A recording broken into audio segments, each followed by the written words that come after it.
한때 고졸로 연봉 1억에 정년 보장까지 받으며 킹산직이라 불렸던 현대차 생산직, 그들의 시대가 끝나고 있습니다. 불과 2년 전 3억 원의 퇴직금을 손에 쥐고 회사를 나섰던 사람들이 지금은 잔고가 바닥나 저임금 아르바이트를 전전하고 있거든요.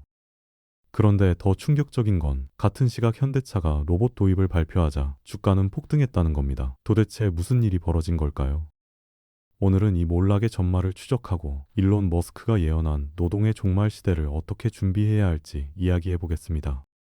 본격적인 영상 시청 전 구독과 좋아요 늘 주세요.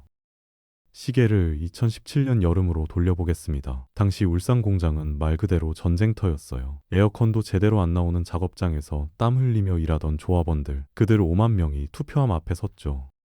주제는 하나였습니다. 파업 할 것인가 말 것인가. 결과는 압도적이었어요. 찬성 86%. 이건 단순한 숫자가 아니라 폭발 직전의 분노를 보여주는 수치였던 겁니다.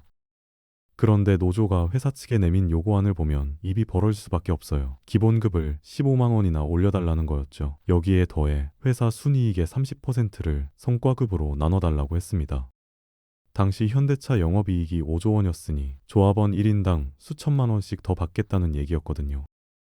회사 입장에선 도저히 받아들일 수 없는 조건이었고 협상 테이블은 결국 깨졌습니다.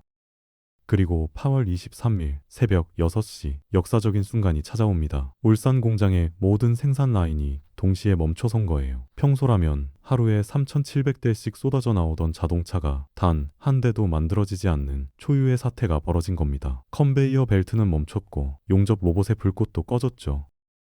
이게 하루 이틀로 끝났으면 그나마 다행이었을 텐데 파업은 무려 24일 동안 계속됐습니다. 거의 한 달 가까이 공장 굴뚝에서 연기가 나지 않았어요. 회사도 물러서지 않았고 노조도 물러서지 않았습니다. 그 여름의 대치 상황은 이후 모든 것을 바꿔놓을 거대한 시발점이 됩니다. 결국 회사가 백기를 들었습니다. 24일간의 대치 끝에 노조는 완벽한 승리를 거뒀죠. 기본급 인상에 성과급, 일시금, 심지어 회사 주식까지 챙겨서 조합원 1인당 평균 475만 원의 이득을 손에 쥐었어요. 공장 앞 술집에선 축배가 터져나왔고 노조 간부들은 승리의 기쁨에 도취됐습니다. 하지만 숫자를 자세히 들여다보면 이야기가 완전히 달라져요. 파업 24일 동안 생산하지 못한 차량이 무려 8만 9천 대에 달했거든요. 이걸 금액으로 환산하면 약 1조 8,900억 원의 손실입니다. 잠깐, 여기서 계산이 이상하지 않나요? 노조가 가져간 돈은 총 375억 원인데 회사가 입은 손해는 1조 9천억 원이라는 거죠. 다시 말하면 노조가 1원을 더 벌기 위해 회사는 8원을 잃은 셈입니다. 경제학적으로 최악의 거래였던 거예요. 그럼 이 엄청난 손실의 청구서는 누가 받았을까요? 첫 번째 희생자는 소비자였습니다. 차량 출고가가 인상됐거든요. 신차를 애타게 기다리던 고객들은 아무 잘못도 없이 갑자기 몇십만 원, 많게는 100만 원 가까이를 더 내야 했어요. 두 번째 희생자는 협력업체 직원들이었죠. 본사가 큰 타격을 입으니 그 압박이 고스란히 하청업체로 내려갔고 그들의 임금은 그에 꽁꽁 동결됐습니다. 그리고 가장 뼈아픈 희생자가 있어요. 바로 청년 구직자들이었습니다. 경영 악화를 이유로 그해 계획됐던 신규 채용 900명이 전격 취소됐거든요. 현대차 입사를 꿈꾸며 몇 년을 준비하던 수많은 청년들이 하루아침에 문전박대를 당한 겁니다. 노조의 화려한 승리 뒤에 이렇게 많은 사람들의 눈물과 좌절이 있었다는 걸 당시 누가 알았을까요? 대중들이 귀족 노조를 비난하며 SNS에 댓글을 달고 있을 때 회사 본사에서는 훨씬 더 중요한 일이 벌어지고 있었습니다. 2017년 9월 16일 새벽 서울 양재동 본사 최고층 임원 회의실에 불이 켜졌어요. 참석자는 단 7명, CEO를 포함한 최고 경영진만 모인 극비 회의였죠. 한 임원이 보고서를 펼치며 입을 열었습니다. 파업은 이번이 처음이 아닙니다. 지난 30년간 총 23번의 파업이 있었고 앞으로도 매년 반복될 겁니다. 그는 파업을 상수라고 표현했어요. 통제할 수 없는 리스크, 언제든 터질 수 있는 시한폭탄이라는 뜻이었죠. 회의실은 무거운 침묵에 잠겼습니다. 그때 최고 결정권자가 물었어요. 대안은 있습니까? 잠시 후 생산본부장이 조심스럽게 답했습니다. 로봇입니다. 로봇은 머리띠를 두르지 않고 투쟁가를 부르지 않으며 임금 인상을 요구하지도 않습니다. 그 한마디가 회사의 미래를 완전히 바꿔놓았어요. CEO는 즉각 결정을 내렸죠. 노동자 없는 공장, 그게 우리의 목표다. 이 회의를 기점으로 현대차는 향후 5년간 무려 3조 원을 로봇 산업에 투자하기로 결정합니다. 체질 개선, 아니 체질 혁명에 돌입한 거예요. 노조가 승리의 여운에 젖어 축배를 들고 있을 그 순간 회사는 조용히 칼을 갈고 있었던 겁니다. 그들이 준비한 무기는 인간 노동력을 완전히 대체할 수 있는 자동화 시스템이었고, 이건 단순한 위협이 아니라 실행 가능한 청사진이었습니다. 시계를 2026년 1월 7일로 돌려보겠습니다. 미국 라스베이거스에서 열린 세계 최대 전자제품 박람회 CES. 그곳 현대차 부스에 엄청난 인파가 몰렸어요. 사람들이 지켜보는 가운데 검은색 인간형 로봇 한 대가 무대 위로 걸어 나왔습니다. 이름은 아틀라스. 그런데 이 로봇이 보여준 퍼포먼스는 충격 그 자체였어요. 관절을 360도로 자유자재로 꺾더니 갑자기 뒤로 백덤블링을 하는 거예요. 그것도 한 번이 아니라 연속으로 두 바퀴를 돌고 나서 정확하게 착지했습니다. 관중석에서 탄성이 터져 나왔죠. 하지만 이건 단순한 고개쇼가 아니었어요. 메시지는 명확했습니다. 좁은 차체 밑에 들어가서 작업하는 것, 인간보다 우리가 훨씬 잘합니다. 실제로 자동차 조립 공정에서 가장 힘든 작업이 뭔지 아세요? 바로 차체 하부에 들어가서 볼트를 조이고 부품을 장착하는 건데, 사람은 허리를 구부려야 해서 무릎과 허리가 망가지기 일쑤거든요. 그런데 아틀라스는 관절각도 제한이 없으니까 어떤 자세든 가능한 거예요. 이건 사실상 무력 시위였던 겁니다. 그리고 더 놀라운 발표가 이어졌어요. 현대차 CEO가 무대에 올라 선언했습니다. 우리는 2028년까지 연간 3만 대의 휴머노이드 로봇 양산 체제를 구축하겠습니다. 여기서 계산 한번 해볼게요. 로봇 한 대는 24시간 쉬지 않고 돌아가니까 3교대 인간 노동자 3명분의 몫을 해냅니다. 그럼 로봇 3만 대는 사실상 노동자 9만 명을 대체하는 효과를 갖는 거죠. 현재 울산 공장 인력이 2만 8천 명인 걸 생각하면 이건 공장 3개를 통째로 모인화할 수 있는 물량이었습니다. 로봇 도입 발표가 나간 직후 주식시장은 열광했습니다. 현대차 주가가 하루 만에 7% 넘게 폭등했거든요. 투자자들은 환호했고 SNS에선 조롱 섞인 댓글들이 쏟아졌어요. 노조가 그렇게 원하던 노동 해방이 드디어 이뤄졌네요. 냉소적이지만 틀린 말은 아니었죠. 왜냐하면 인간과 로봇의 성적표를 비교해보면 답이 나오거든요. 먼저 속도부터 볼까요? 자동차 용접 작업 기준으로 숙련된 인간 노동자는 한 구간을 완성하는데 200초 정도 걸립니다. 반면 아틀라스는 180초를 기록했어요. 약 10% 더 빠른 거죠. 별것 아닌 것 같지만 하루 8시간 작업하면 차량 수십 대 차이가 납니다. 그런데 진짜 무서운 건 정밀도예요. 인간은 아무리 숙련됐어도 실수를 하거든요. 불량률이 평균 1.5% 나옵니다. 하지만 아틀라스의 불량률은 0.2%. 사실상 불량 제로에 가까운 수준이에요. 품질 관리팀 입장에선 꿈같은 수치죠. 여기에 더해 근무 시간을 보면 비교 자체가 무의미해집니다. 인간은 휴식이 필요해요. 점심시간, 화장실, 담배 한 대 피우러 나가는 시간까지 합치면 실제 작업 시간은 하루 8시간도 안 되거든요. 그런데 로봇은요? 전력만 공급되면 24시간 쉬지 않고 돌아갑니다. 밤새 일해도 피곤하지 않고 월요병도 없고 주말 특근 수당도 요구하지 않아요. 그리고 가장 결정적인 게 있습니다. 부품 하나를 생산하는 데 드는 비용인데요. 인간 노동자는 2,778원이 듭니다. 반면 로봇은 92원, 무려 30배 차이예요. 이 정도면 비교가 아니라 학살 수준이죠. 회사의 복수는 조용하지만 치밀하게 진행됐습니다. 울산 공장을 한번 자세히 들여다볼까요? 예전 같으면 최신 모델이 가장 먼저 배정되던 곳이었어요. 그런데 지금은 어떻습니까? 단종 예정인 구형 팰리세이드, 곧 단종될 스타리아 같은 끝물 모델만 돌아가고 있어요. 신형 그랜저는 전주 공장으로 갔습니다. 제네시스 라인업은요, 자동화 설비가 최신인 아산 공장으로 배정됐죠.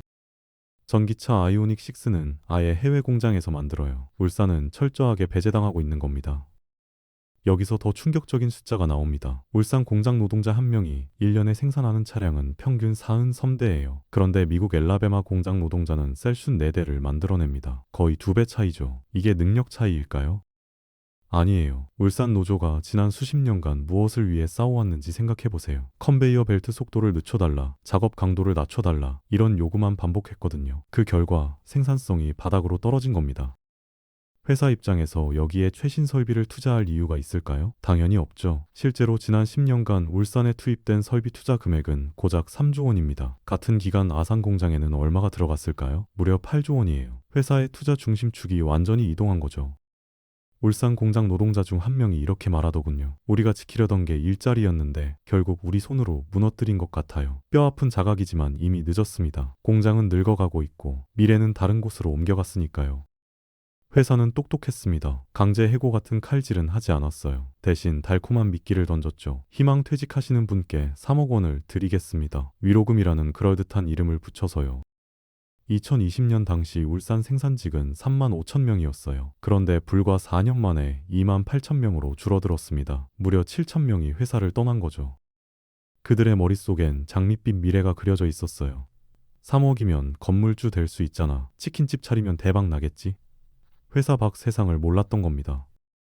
50대 초반의 김 씨는 퇴직금을 들고 울산 번화가에 치킨집을 차렸어요. 오픈 첫날엔 손님이 북적였죠. 하지만 3개월 후부터 문제가 시작됐습니다. 같은 골목에 치킨집이 5개나 있었고 배달 앱 수수료는 생각보다 높았어요. 재료비를 아끼려다 맛이 떨어졌고 손님은 점점 줄어들었습니다. 1년 반 만에 문을 닫았을 때 남은 건 5천만 원의 빚뿐이었죠. 이런 사례가 한둘이 아니었어요. 카페를 차렸다가 망한 사람, 편의점 사장이 됐다가 날린 사람, 부동산에 투자했다가 반토막 난 사람. 그들의 공통점은 하나였습니다. 온실 속 화초처럼 회사와 노조의 보호를 받으며 30년을 살아왔다는 거예요. 경쟁이 뭔지, 손익분기점이 뭔지, 고객 관리가 뭔지 전혀 몰랐던 겁니다. 야생의 자영업 시장에 준비 없이 던져진 그들은 순식간에 먹잇감이 되어버렸어요. 3억 원이라는 거금은 2년도 안 돼 바닥났고 이제 그들은 공인중개사 사무실 보조, 주차 관리원, 택배 상하차 같은 저임금 일자리를 전전하고 있습니다. 그나마 공장에 남아있는 사람들은 어떨까요? 더 암담합니다. 현재 울산 공장 생산직의 평균 연령이 53세예요. 50대 이상이 전체의 70%를 차지하고 있죠. 작업장을 돌아보면 흰머리가 절반이고 허리 보호대를 찬 사람들이 수두룩합니다. 한 중간 관리자가 이런 말을 하더군요. 요즘 아침 조회 때 보면 실버타운인지 공장인지 헷갈릴 정도예요. 농담처럼 들리지만 현실입니다. 문제는 젊은 피가 전혀 수혈되지 않는다는 거예요. 과거엔 어땠냐고요? 2000년대 초반만 해도 현대차는 매년 1,000명씩 신입을 뽑았습니다. 고졸 청년들이 줄을 서서 입사시험을 봤죠. 그런데 지금은요? 최근 5년간 연평균 40명밖에 안 뽑아요. 1000명에서 40명으로 25분의 1로 쪼그라든 겁니다. 더 큰 문제는 2030 세대가 아예 울산을 거부한다는 거예요. 젊은 구직자들과 이야기해보면 입을 모아 말합니다. 울산 공장은 미래가 없잖아요. 차라리 아산 공장이나 연구소를 가겠습니다. 실제로 아산 공장은 자동화 설비가 최신이고 로봇 운영 교육도 받을 수 있어서 젊은 인재들이 몰리거든요. 반면 울산은 낡은 설비에 고령 인력만 남아서 청년들이 기피하는 곳이 돼버렸죠. 이건 단순히 공장 하나의 문제가 아닙니다. 현대차는 울산 경제의 심장이거든요. 공장이 쇠퇴하니 도시 전체가 늙어가고 있어요. 번화가 상권은 무너졌고 젊은 인구는 서울과 수도권으로 빠져나갑니다. 울산역 앞을 걸어보면 공실 안내문이 줄지어 붙어 있고 예전엔 웨이팅이 있던 음식점들도 텅텅 비어 있어요. 현대차라는 엔진이 멈춰가니 도시 전체가 함께 침몰하고 있는 겁니다. 여기서 잠깐 시야를 넓혀볼 필요가 있습니다. 이건 단순히 현대차 노조와 회사의 싸움이 아니거든요. 인류 문명 전체의 패러다임이 바뀌는 거대한 흐름의 일부예요. 일론 머스크가 2023년에 했던 말을 들어보셨나요? AI와 로봇이 생산성을 폭발시켜서 모든 물건의 가격이 0에 수렴하는 하이퍼 디플레이션이 온다. 처음엔 말도 안 되는 소리처럼 들렸죠. 그런데 지금 벌어지는 일들을 보면 허황된 이야기가 아니에요. 생각해보세요. 로봇이 자동차를 만들고 AI가 디자인하고 무인 트럭이 배송하는 세상이 오면 어떻게 될까요? 인건비가 사라지니까 원가가 폭락하는 겁니다. 그럼 우리가 지금까지 당연하게 여겼던 공식, 노동을 해서 돈을 번다는 개념 자체가 무너져요. 더 나아가면 돈의 의미 자체가 사라질 수도 있습니다. 충격적이죠? 하지만 이미 그 변화는 시작됐어요. 미래에는 노동자가 불을 만드는 게 아니라 전기를 소비하는 로봇이 불을 만들어냅니다. 그럼 가장 중요한 자원이 뭐가 될까요? 바로 에너지예요. 전기를 얼마나 확보하느냐가 국가와 기업의 경쟁력을 결정하는 겁니다. 현대차가 왜 이렇게 로봇에 목숨을 거는지 이해되시나요? 단순히 인건비를 줄이려는 게 아니에요. 에너지 모빌리티 기업으로 체질을 완전히 바꾸지 않으면 살아남을 수 없다는 걸 알기 때문입니다. 전기차를 만들고 배터리를 생산하고 로봇을 통해 에너지를 부가가치로 전환하는 기업만이 미래에 살아남아요. 울산 공장의 몰락은 그저 시작일 뿐입니다. 이제 미래를 한번 시뮬레이션 해볼까요? 2026년 6월 회사가 공지를 하나 띄웁니다. 로봇 운영 전문가 양성과정 신청 안내 6개월간 교육을 받으면 로봇 관리자로 전환해준다는 내용이에요. 문제는 교육 기간 동안 야간 수당과 특근 수당이 없다는 겁니다. 대다수 생산직 노동자들의 반응은 뻔해요. 그런 거 배워서 뭐해? 나 얼마 안 남았는데 지금 수당이나 챙기지. 휴게실에서 이런 대화가 오갑니다. 야, 너 그거 신청했어? 아니 미쳤어? 6개월 동안 월급 깎이는데 누가 해? 결국 신청률은 1.7%에 불과합니다. 5만 명 중 겨우 850명만 손을 든 거죠. 회사는 예상했다는 듯 조용히 교육을 진행해요. 그리고 1년이 흐릅니다. 2027년 8월 아산 공장에 아틀라스 로봇 500대가 동시에 배치되는 날이 옵니다. 언론은 대서특필하고 주가는 또다시 급등해요. 그날 오후 울산 공장 농자들 앞으로 이메일 한 통이 도착합니다. 명예퇴직 희망자 모집 공고. 이번엔 위로금이 2억으로 줄었어요. 그리고 6개월 안에 신청하지 않으면 일방적으로 배치 전환될 수 있다는 단서가 붙어 있습니다. 그제야 사람들이 깨닫죠. 아, 진짜였구나. 하지만 이미 늦었어요. 반면 교육을 이수한 850명은 어떻게 됐을까요? 그들은 로봇 운영 관리자로 발령받습니다. 작업복 대신 와이셔츠를 입고 컴퓨터 앞에 앉아서 로봇을 모니터링하죠. 연봉은 오히려 올라갔어요. 생산직에서 화이트 칼라로 신분 상승한 겁니다. 결국 선택의 순간에 변화를 받아들인 2%는 살아남았고 과거만 붙잡고 있던 98%는 도태됐습니다. 이게 바로 다가올 미래의 냉혹한 시나리오예요. 킹산직은 환상이었습니다. 고도 성장기와 강력한 노조가 만들어낸 신기루였고 이제 그 시대는 완전히 끝났어요. 자본주의의 냉혹한 생리를 보셨죠? 노조가 임금을 올리고 노동 강도를 낮출수록 자본은 더 빠르게 로봇 도입을 가속화합니다. 과거의 투쟁 방식은 4차 산업혁명 앞에서 무력해요. 변화를 인정하지 않는 건 스스로를 벼랑 끝으로 몰아넣는 것과 같습니다. 2029년 노동의 종말이 다가올 때 당신은 어느 쪽에 서 있을 건가요? 로봇을 통제하는 관리자가 될 걸까요? 아니면 로봇에게 자리를 내주게 될 건가요? 변화를 부정하면 재앙이지만 대비하면 기회가 됩니다. 깨어있는 시각을 가지세요. 오늘의 영상은 여기까지입니다. 여러분들의 생각을 댓글로 남겨주세요. 시청해주셔서 감사합니다.